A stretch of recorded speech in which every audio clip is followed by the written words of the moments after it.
우리 기도하고 수요 성경 공부 시작하겠습니다.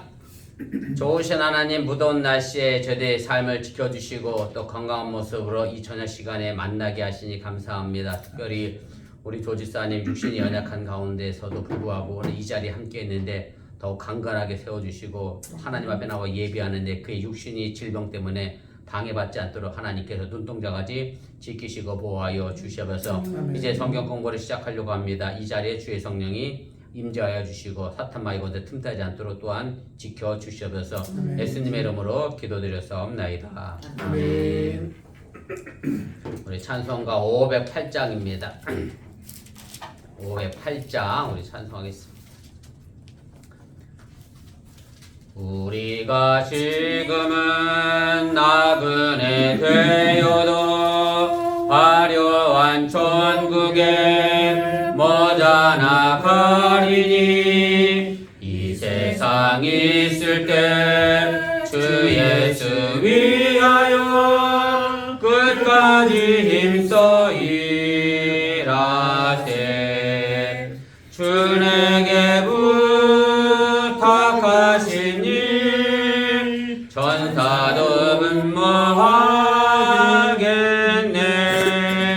화목케 하라신 구주의 말씀을 온 세상 널리 전하세.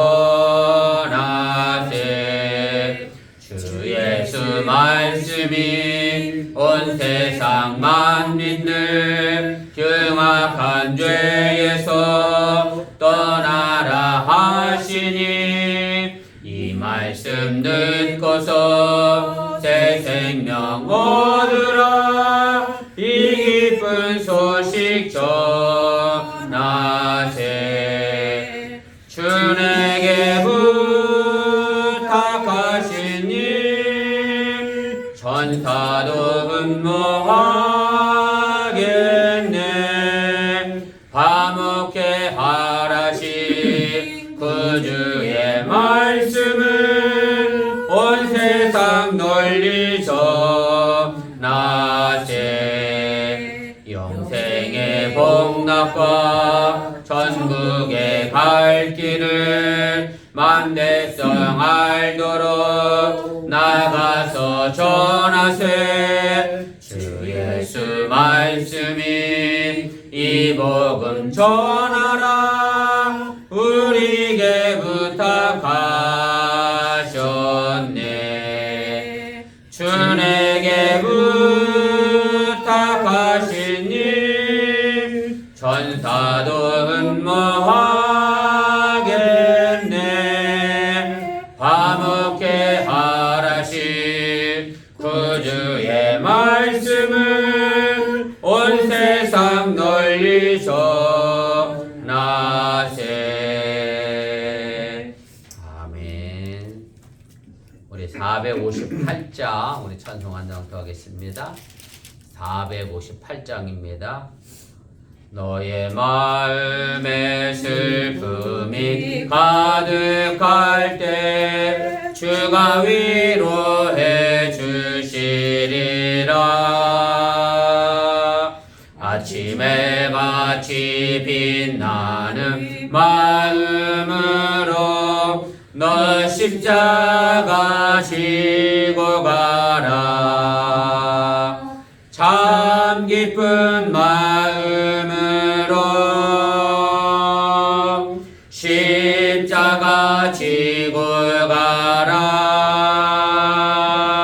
내가 기쁘게 십자가 지고 가며 슬픈 마음이 위로받네.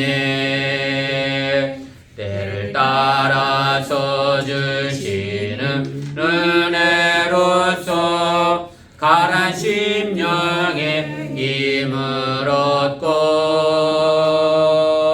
주가 언약한 말씀을 기억하고 너 십자가 지고 가라. 참 기쁜 마음으로 십자가 지고 가라.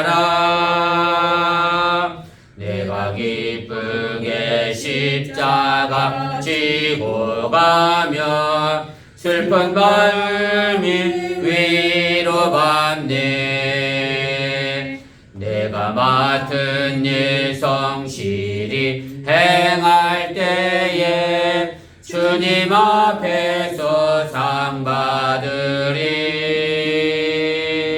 주가 베푸신 은혜를 감사하며 너 십자가 지고 가라. 참 기쁜 마음으로 십자가 지고 가라. 내가 기쁘게 십자가 지고 가며 슬픈 마음이 위로받네. 아멘. 우리 하나님 말씀 봅니다. 요한복음 1장입니다. 우리 요한복음 1장 43절 말씀부터 51절까지 말씀입니다. 우리 한 절씩 교독하시고 우리 51절은 함께 읽도록 그렇게 하겠습니다. 이튿날 예수께서 갈릴리로 나가려 하시다가 빌립을 만나 이르시되 나를 따르라 하시니 빌립은 안드레와 베드로와 한 동네 베세다 사람이라. 빌립이 나다네일을 찾아 이르되 모세가 율법에 기록하였고 여러 선지자가 기록한 그 일을 우리가 만났으니 요셉의 아들 나사렛 예수니라. 나다나엘이 이르되 나사렛에서 무슨 선한 것이 날 수 있느냐. 빌립이 이르되 와서 보라 하니라. 예수께서 나다네일이 자기에게 오는 것을 보시고 그를 가리켜 이르시되 보라 이는 참으로 이스라엘 사람이라 그 속에 간사한 것이 없도다. 나다나엘이 이르되 어떻게 나를 아시나이까. 예수께서 대답하여 이르시되 빌립이 너를 부르기 전에 내가 무화과 나무 아래 있을 때에 보았노라. 나다네일이 대답하되 라비여 당신은 하나님의 아들이시요 당신은 이스라엘의 임금이로소이다. 예수께서 대답하여 이르시되 내가 너를 무화과 나무 아래에서 보았다 함으로 믿느냐. 이보다 더 큰 일을 보리라. 또 이르시되 진실로 진실로 너희에게 이르노니 하늘이 열리고 하나님의 사자들이 인자 위에 오르락내리락 하는 것을 보리라 하시니라. 아멘. 예, 오늘 요한복음 7번째 시간입니다. 예수님의 초기 제자들이 예수님을 증거하는 내용을 이어가도록 하겠습니다. 그래서 내용분에 먼저 보시면 우리가 지난 시간에 세례 요한의 증거를 통해서 세례 요한의 두 제자가 예수님을 따라가게 되죠. 그 가운데 한 명이 이제 안드레였고 안드레가 자신의 형인 시몬 베드로를 찾아가서 예수를 이제 증거한 것으로 말씀을 이제 정리를 했습니다. 오늘 네 번째, 다섯 번째인데요. 그래서 오늘은 이제 예수님께서 빌립을 부르시고 또 빌립이 나다니엘을 이제 찾아가서 나다니엘이 예수를 증거하는 내용으로 예수님의 초기 제자들의 예수님을 증거하는 내용이 오늘 1장으로 이제 이렇게 마무리가 됩니다.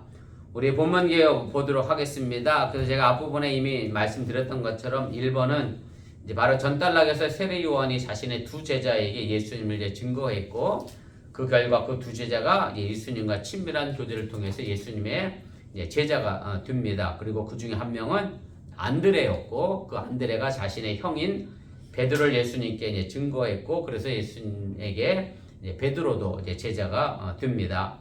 2번입니다. 그리고 이어서 이제 43절 이제 45절은 예수님이 직접 이제 빌립을 만나서 자신을 증거하면서 나를 따라와라 이제 그렇게 권하셨고 이것을 통해서 이제 빌립도 예수님의 이제 제자가 됩니다.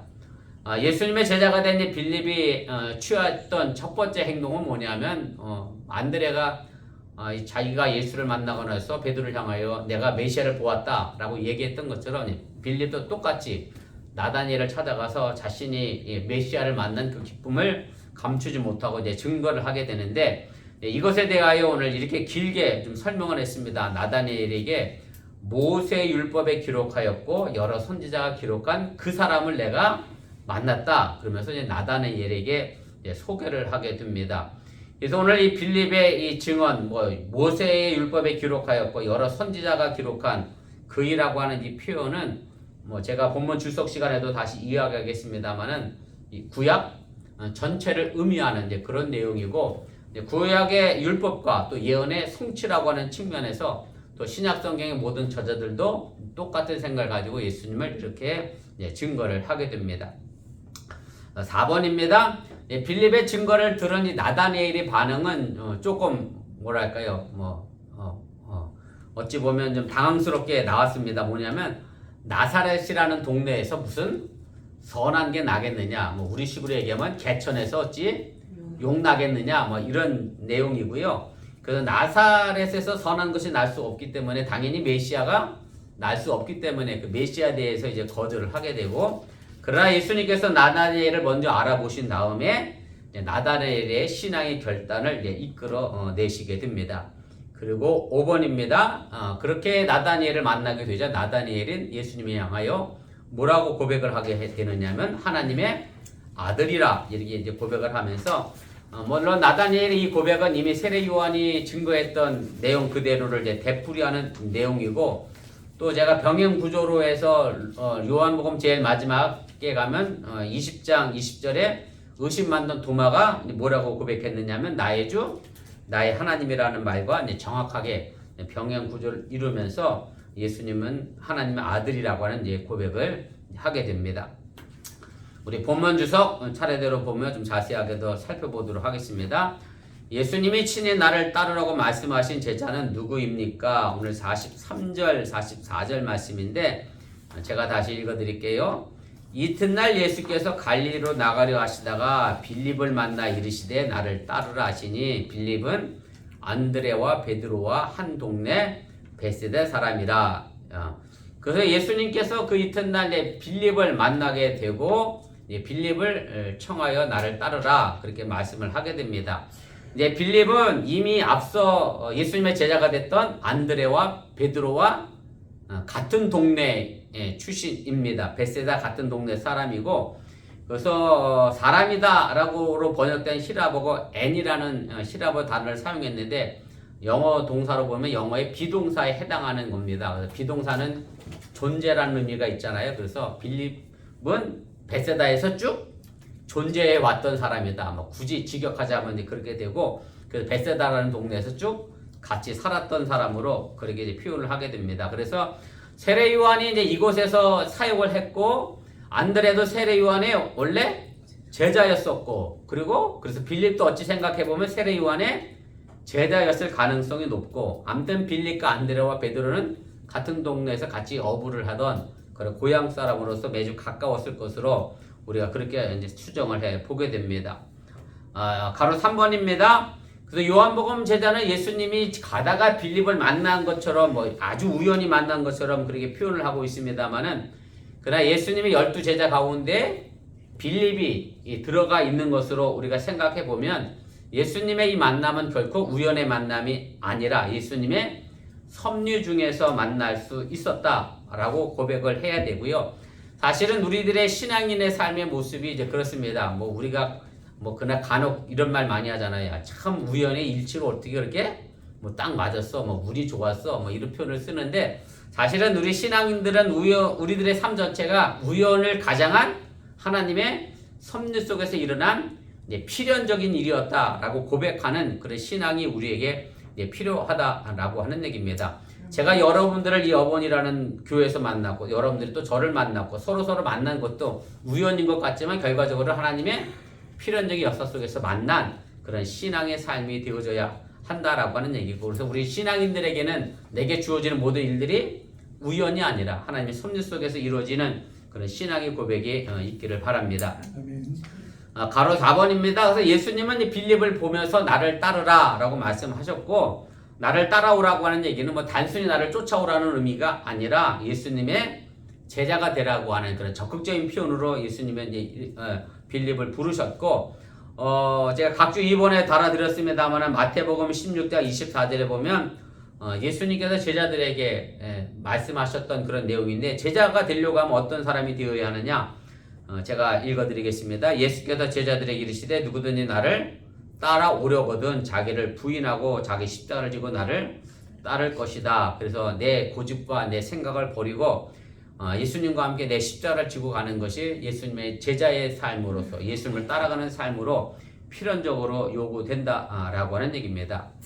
자, 5번입니다. 예수님께서 빌립을 먼저 보시고 부르셨다라고 하는 것은 사실은 우리에게도 그대로 이제 적용이 됩니다. 무슨 말씀인가 하면 우리 성도가 주의 일꾼이 되어가는 과정은 내가 먼저 예수님을 선택한 것 같지만 실제로는 그게 아니라 예수님이 우리를 먼저 불러주신 것이고 찾아 만나주신 것이고 그래서 우리가 예수를 만남으로 말미암아 우리가 빌립처럼 예수님의 일꾼이 되어가는 그런 과정 속에 세워졌다라고 하는 것을 여러분들이 또한 기억하시기를 바랍니다.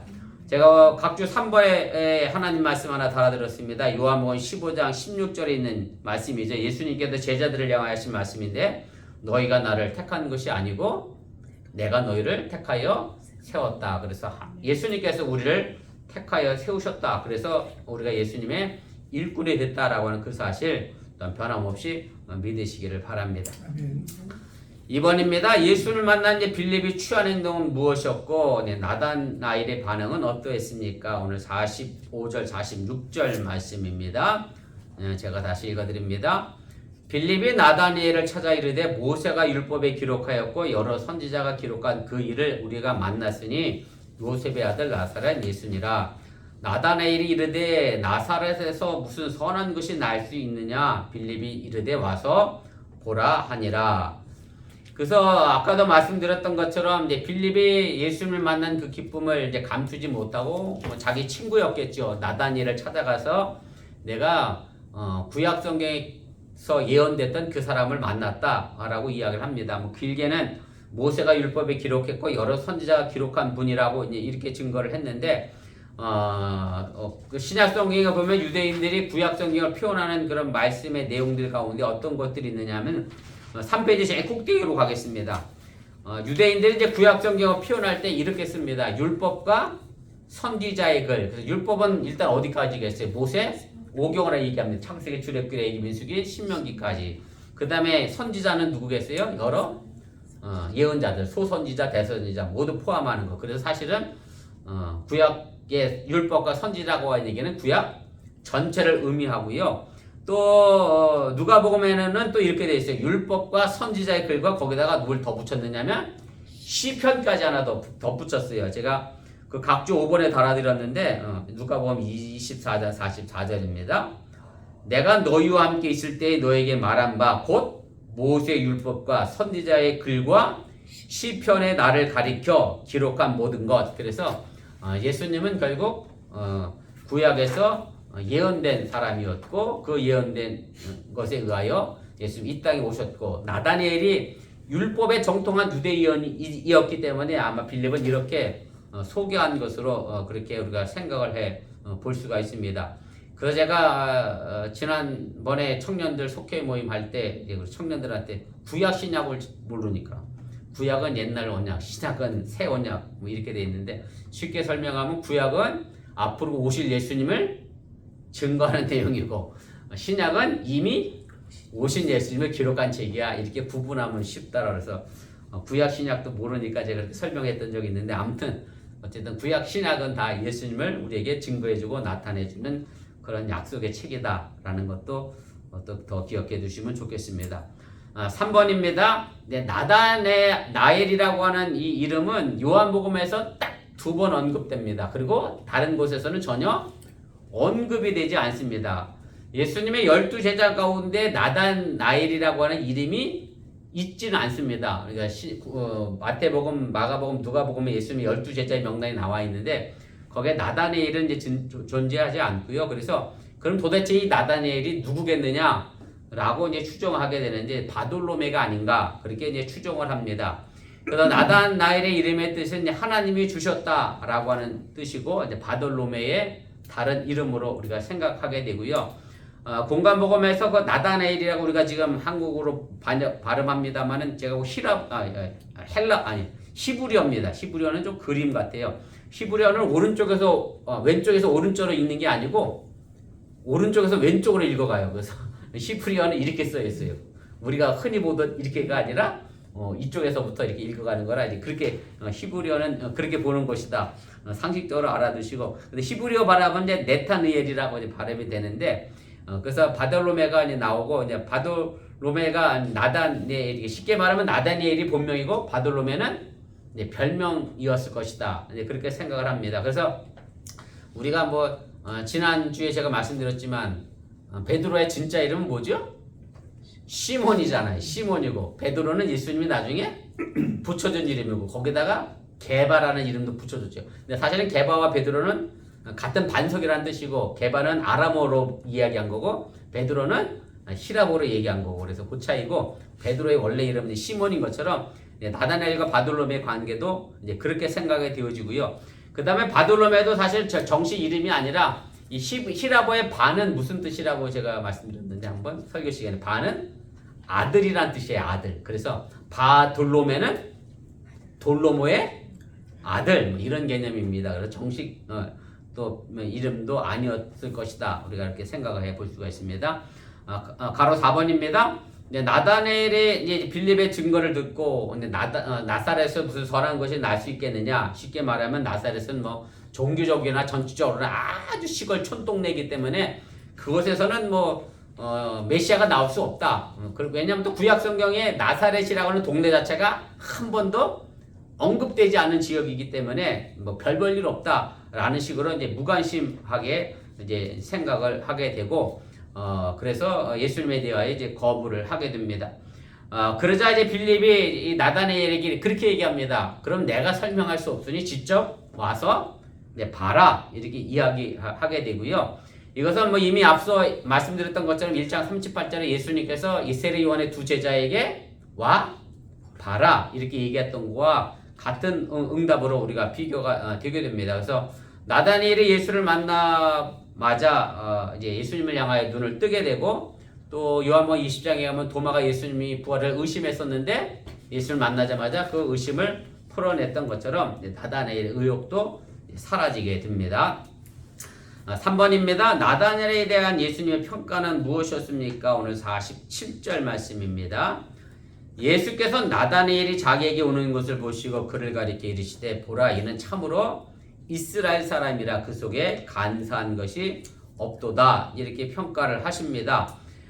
그래서 나다나엘이 오늘 여기 참으로 이스라엘 사람이다 라고 이제 표현한 이 말의 개념은 제가 가로 3번으로 좀 넘어가겠습니다. 가로 3번인데 이스라엘은 사실은 하나님의 백성으로서 영예로운 그런 이름입니다. 그래서 특히 요한복음 저자는 일관되게 이 이스라엘이라고 하는 이름을 누구에게는 안 쓰느냐면 예수님을 적대시하고 반대했던 유대인들에게는 이스라엘이라고 하는 이름을 사용하지 않았습니다. 근데 사실은 유대인들이 누구예요? 이스라엘 후손이잖아요. 이스라엘은 또 원래 누구의 이름이죠? 야곱의 이름이에요. 그래서 야곱이 사실은 그 이름이 살아왔던 삶의 모습처럼 야곱이 어떤 사람이죠? 아주 간사한 사람 아닙니까? 아주 형을 속이고 아버지 속이고 다 그래서 간사한 사람인데 그래서 이스라엘과 이 간사한 게 같이 뭐랄까요 병행구로 관용어로 이렇게 쓰였던 것으로 우리가 좀 생각해 볼 수 있고 그래서 나다니엘을 바라보면서 진짜 이스라엘 사람 순수한 이스라엘 사람 다른 유대인들과 같지 않고 그에게는 간사함도 없다라고 이제 이야기를 하면서 나다니엘에 대하여 아주 좋은 평가를 이제 예수님이 내리게 됩니다. 우리 4페이지 제일 위로 올라가도록 하겠습니다. 그래서 가로 5번입니다. 특히 없도다, 간사한 것이 없도다 라고 했는데 거기 히라보 원문에 보면 우쿠 에스틴이라고 하는 단어를 썼는데 현재 시대로 썼습니다. 예수님께서 나다니엘을 만나서 이 사람이 간사한 것이 없는 사람이다. 현재 시대는 과거부터 지금까지 쭉 그래왔던 것을 표현하는 것처럼 지속적으로 이 나다니엘 마음속에는 간사함이 없음을 이야기하는 거고 그래서 사실은 우리가 이 나다니엘의 이런 모습을 보면서 말 그대로 시류에 따라 뭐랄까 좌지우지하는 사람들의 모습을 보면서 우리가 죄악에 대하여 상황에 대하여 환경에 대하여 변명하는 그런 비겁한 사람들이 아니라 나다니엘과 같이 정말로 간사한 것이 없는 그런 신앙의 삶 또 일상의 삶을 여러분들이 살아갈 수 있기를 주님의 이름으로 또한 부탁을 드립니다. 4번입니다. 나다니엘이 예수님을 만나고 나서 한 고백은 무엇입니까? 오늘 48절, 49절 말씀입니다. 제가 읽어드립니다. 나다니엘이 이르되 어떻게 나를 아시나이까? 예수께서 대답하여 이르시되 빌립이 너를 부르기 전에 내가 무화과 나무 아래 있을 때에 보았노라. 나다니엘이 대답하되 라삐여 당신은 하나님의 아들이시오 당신은 이스라엘의 임금이로소이다 라고 이렇게 이제 고백을 하게 됩니다. 이제 예수님의 말씀을 듣고 나다니엘이 이제 깜짝 놀라게 되죠. 어떻게 나를 알고 너는 정말로 참 이스라엘이고 간사한 것이 없는 사람이다 라고 이제 이야기했느냐라고 하자 예수님이 이렇게 말씀합니다. 빌립이 너를 부르기 전에 내가 이미 너가 무화과 나무 아래에 있었던 것을 내가 봤다. 이제 이렇게 대답을 하십니다.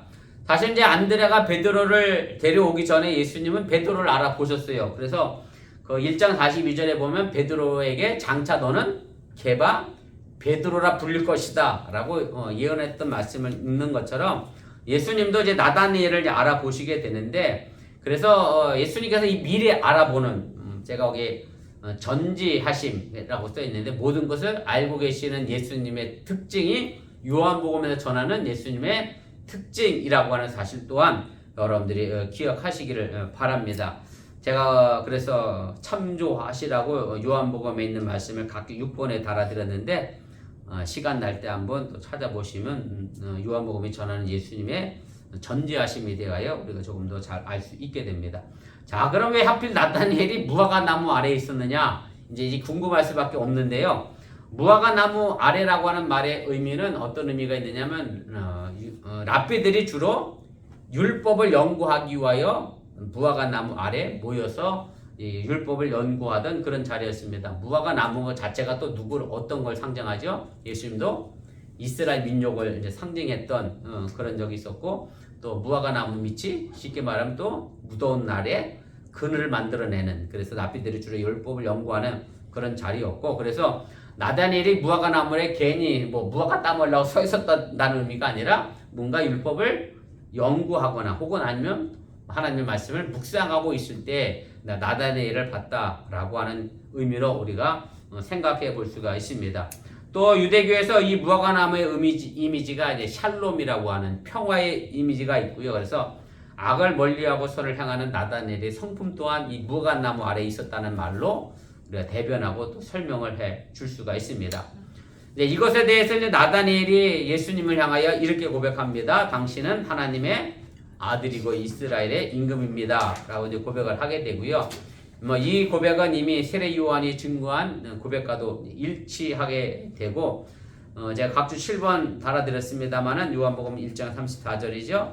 내가 보고 그가 하나님의 아들이심을 증언하였노라. 그래서 이 세례 요한도 이미 하나님의 아들임을 증거를 했고, 요한복음이 또 이 고백으로 이제 시작을 합니다. 태초의 말씀이 계신지라, 이 말씀이 하나님과 함께 계셨다. 그래서 그 말씀이 결국 누구죠? 이 땅에 내려오신 성자 하나님이다 라는 말씀을 제가 이미 제일 먼저 드렸습니다.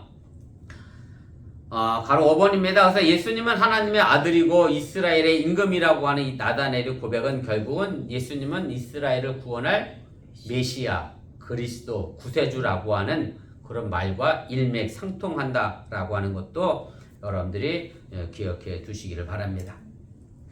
마지막 5번입니다.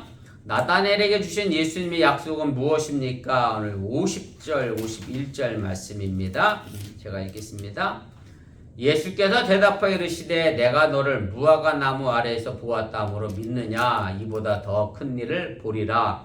또 이르시되 진실로 진실로 너에게 이르노니 하늘이 열리고 하나님의 사자들이 인자 위에 오르락 내리락 하는 것을 보리라 하시니라.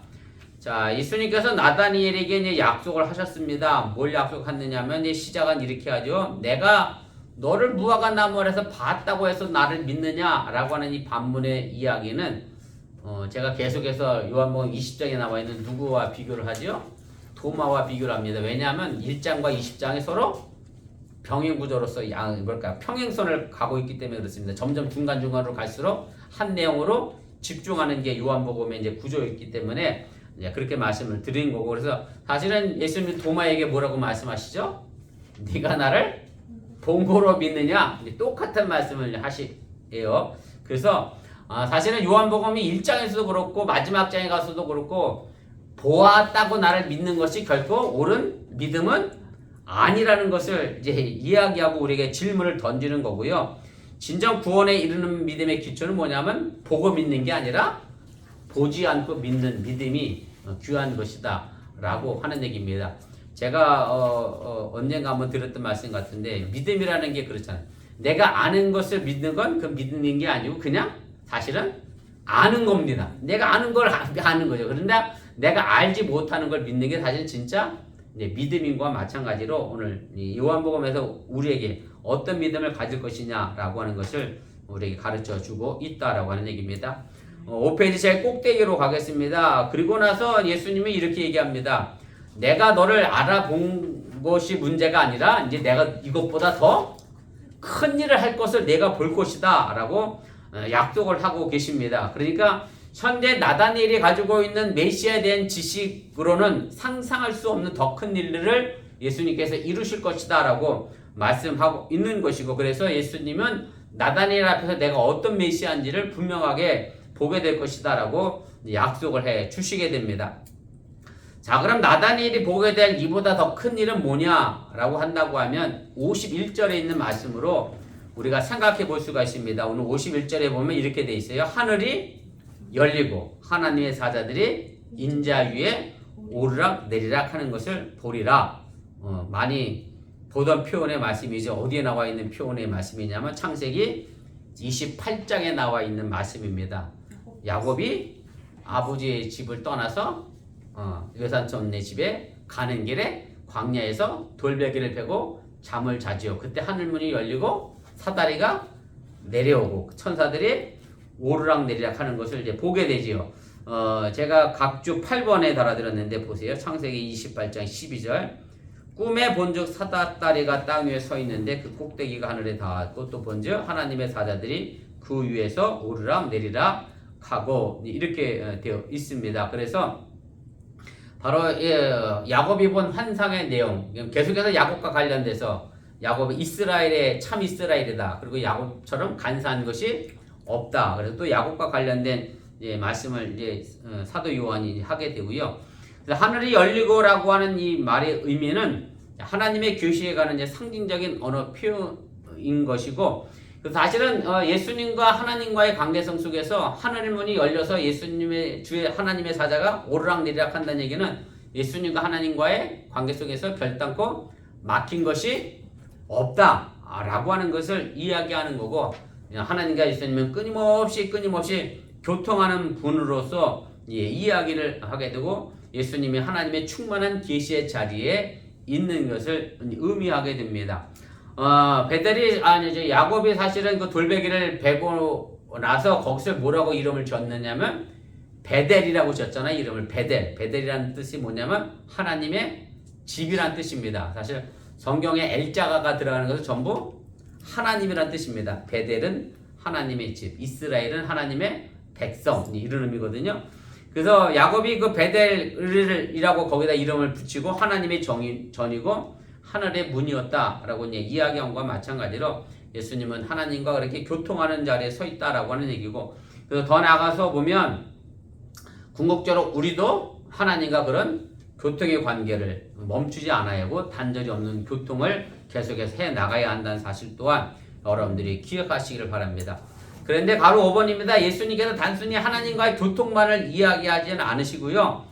요한복음에서 더 진전된 말씀을 하시는데 어떤 내용이냐면 가로 5번 두 번째 줄입니다. 나는 안 오니 예수님이 안다는 얘기죠. 나는 내가 그에게서 났고 그가 누굽니까? 하나님이고 하나님에게서 났고 그가 나를 보내셨다. 하나님이 나를 보내셨다라고 이야기를 합니다. 그 다음에 또 요한복음 6장 46절 말씀에 보면 이는 하나님을 본 자가 있다는 것이 아니라 오직 하나님께서 온 자만 하나님을 보았다. 그러니까 하나님께서 온 사람이 누구예요? 예수님이요. 그래서 예수님만 누굴 봤어요? 하나님을 봤다. 그래서 하나님과 내가 거의 일치다라는 말씀으로 더 지속적으로 표현하고 있는 것이고, 그래서 우리가 신앙생활 속에서 하나님과 함께 교제하고 함께 일치하는, 제가 지난주에 존 웨슬리 목사님 설교하면서 All Together Christian이라고 말씀드렸습니다만은 그리스도와 All Together 하는 것이 우리의 신앙의 본분이고 모습인 것 또한 여러분들이 기억해 주시면 좋겠습니다. 마지막 6번입니다.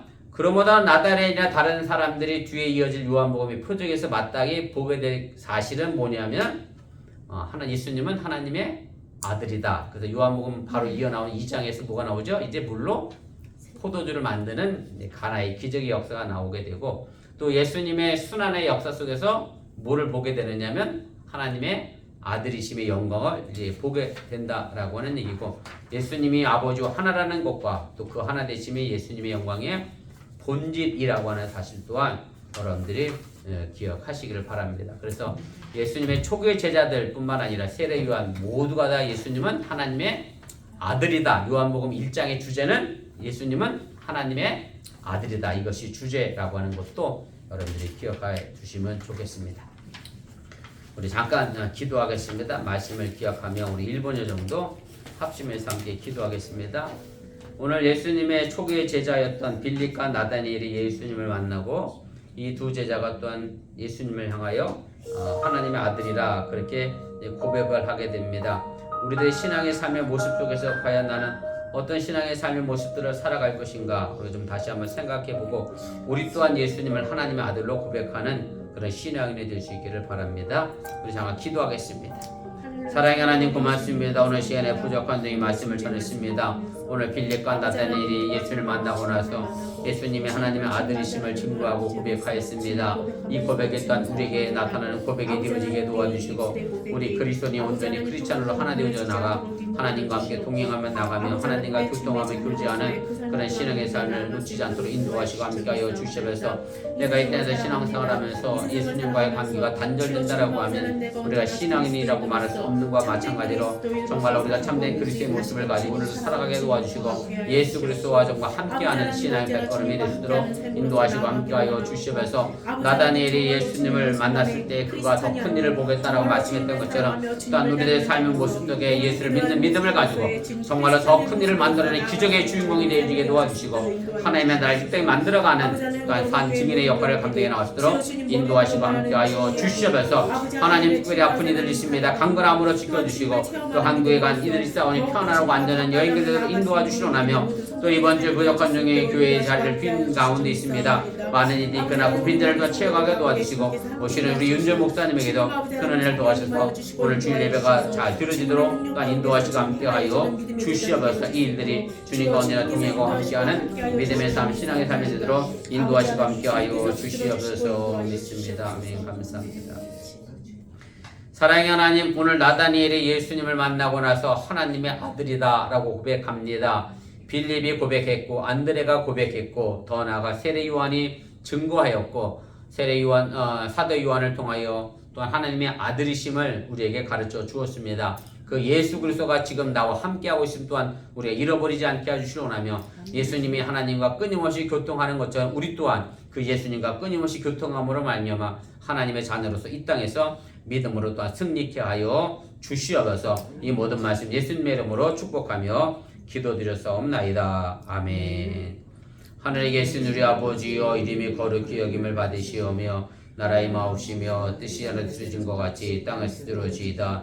오늘날 우리 길용할 양식을 주옵시고 우리가 우리에게 주신 자를 사하여 준 것 같이 우리 죄를 사하여 주옵시고 우리를 시험에 들게 하지 마시옵고 다만 하게 수고하옵소서. 대개 나라와 권세와 영광이 아버지께 영원히 있사옵나이다. 아멘. 감사합니다. 성경 공부를